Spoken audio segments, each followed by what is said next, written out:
Bonjour à toutes, bonjour à tous. Donc, aujourd'hui, nous allons parler de topologie physique d'un réseau, qui était sur la suite des thèmes sur le réseau. Qu'est-ce que c'est un réseau? À quoi ça sert? Donc, là, c'est le troisième thème sur la topologie d'un réseau. Donc, cette topologie-là, nous allons parler donc de trois types de réseaux. Il y a trois types de topologie pour le réseau. Vous avez le premier type, topologie bus, qui consiste à relier donc les ordinateurs l'un à côté de l'autre, style locomotive. Donc, ça peut être, comme vous pouvez voir, locomotive avec les wagons. S'il n'y a pas de locomotive, les wagons ne bougent pas, etc. L'inconvénient, c'est que chaque ordinateur doit avoir au moins deux cartes réseau installées. Vous voyez? Hormis les extrémités. Bien sûr, si l'un des TPC tombe en panne ou est éteint, le réseau n'est plus fonctionnel ou est réduit, si c'est l'un des ordinateurs d'extrémité. Donc le PC1, s'il n'a pas discuté avec le PC3, par exemple, ou 4, il doit passer par le 2 et le 1, et le 2 et le 3. Etc.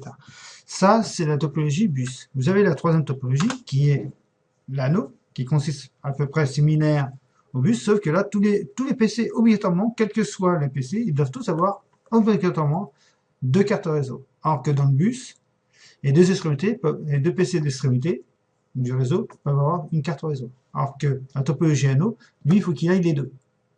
Il faut qu'il ait deux cartes réseau. Ça veut dire que le PC1, il est obligé d'avoir deux cartes réseau, PC2, deux cartes réseau, etc.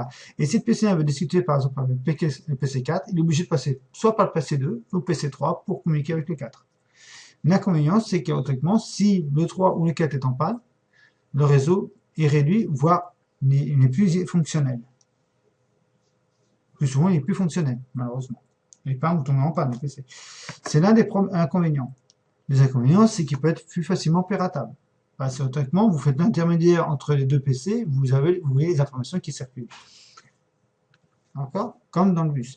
Le troisième topologie qui est l'étoile, qui est la plus utilisée d'ailleurs dans toutes les entreprises, c'est le hub ou le switch. Comme je vous ai fait voir sur les TP précédents, sur qu'est-ce que c'est un LAN, qu'est-ce que c'est un WAN, sur les TP physiquement comment c'est créé. Le switch, c'est comme je dis, c'est comme une prise unité, c'est un commutateur qui fait l'intermédiaire entre tous les PC. Que la seule inconvénient qu'il peut y avoir sur ce type de réseau-là, c'est que le switch soit éteint ou soit en panne. Ça n'a pas d'une grande importance si un des PC est éteint. Le réseau existe toujours. Il y a que le seul inconvénient, c'est soit le commutateur soit en panne ou éteint. Voilà ces trois types de topologies les plus utilisés, les principaux. Vous avez un quatrième topologie qui s'appelle le bridge. Pas le bridge, l'hybride, pardon. L'hybride, qui lui, c'est un mélange de deux de ces trois topologies. Ça peut être anneau étoile avec la topologie anneau avec la topologie étoile, ou la topologie étoile avec le bus, etc. Le hybride prend deux de ces trois topologies pour faire un réseau. C'est un réseau physique. C'est des PC qui sont reliés entre eux. Donc voilà. Voilà ce que c'est les trois types de topologies qu'il y a pour un réseau physique. Donc je vais vous laisser et je vous dis à un prochain tutoriel dont on parlera un peu plus en profondeur, là, sur le modèle OSI et TCP/IP. Et qu'est-ce que c'est? C'est un protocole, mais vous en saurez plus sur le prochain tutoriel, qui sera le quatrième. Je vous remercie et je vous dis à un prochain tutoriel. Merci, au revoir.